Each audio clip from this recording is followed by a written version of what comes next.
Alright,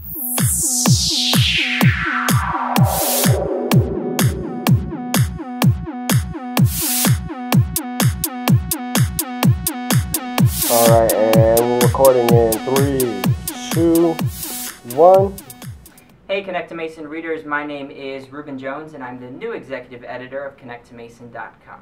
We have a lot of exciting projects coming up this semester with C2M. We have a team of 9 editors and a large staff. And one of those new projects that we're working on is what you're watching now. It's called C2M Update. It's where we interview some of our editors and staff about stories they've worked on in the past week and stories that are coming up this week. So we just got out of our editorial meeting, and joining me now is one of our deputy news editors, Frank Maraca, and our entertainment editor, Helena Okolachani. Thanks, guys. Frank, you had an interesting story last week about a kind of controversial topic, the West Campus Connector.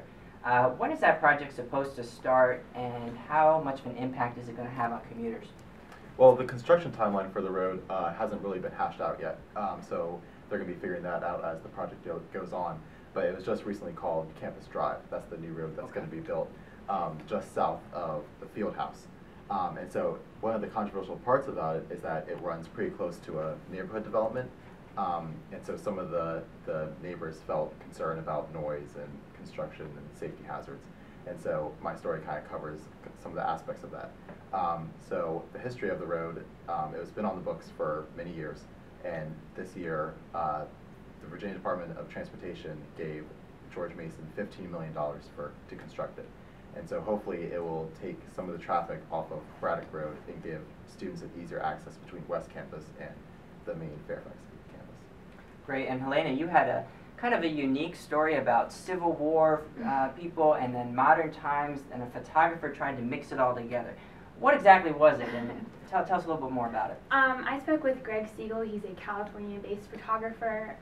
He has an exhibit in Mason Hall Atrium from now until October 1st.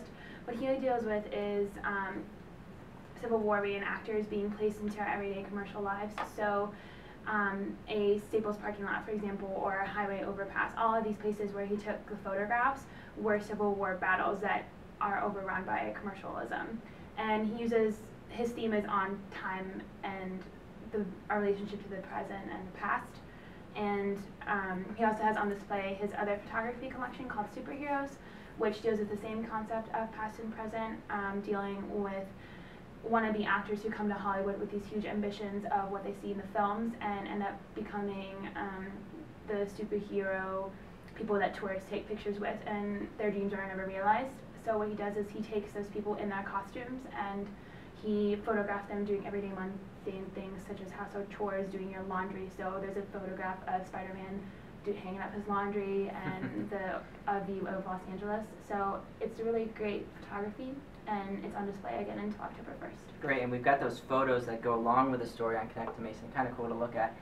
Now this week you guys are working together on a story with renovations to the Fine Arts Building. That's a building that could probably use some renovations. Helena, tell us a little bit more about that, what we can expect in the story. Sure. So we've spoke to Dan Hobson, who's the managing production person for the College of Visual and Performing Arts. We spoke to him about why this was needed for the college, for the school. This will include more practice rooms, up to 20 plus practice rooms, which will also include Steinway pianos, which the School of Music is certified for, including 2 theater spaces and some classrooms. And it's set to be finished in May of next year, but open for the fall of 2013 for classes to meet the growing demand of the students who are using those. And something interesting about this project is that so when you're doing renovations for these kinds of subjects that include music and theater, you have to do it in a special way to accommodate what exactly they're doing. And so for music, for instance, they're going to be angling the walls of the classes so that when people are playing their instruments, you don't create an echo chamber where the sound just bounces back and forth and then creates a lot of external noise. And so the angled walls helps absorb some of that noise. And so it's just an interesting fact about some of the work that goes into this. Great, well thanks guys, and that's only one of many stories you can expect on Connect to Mason this week.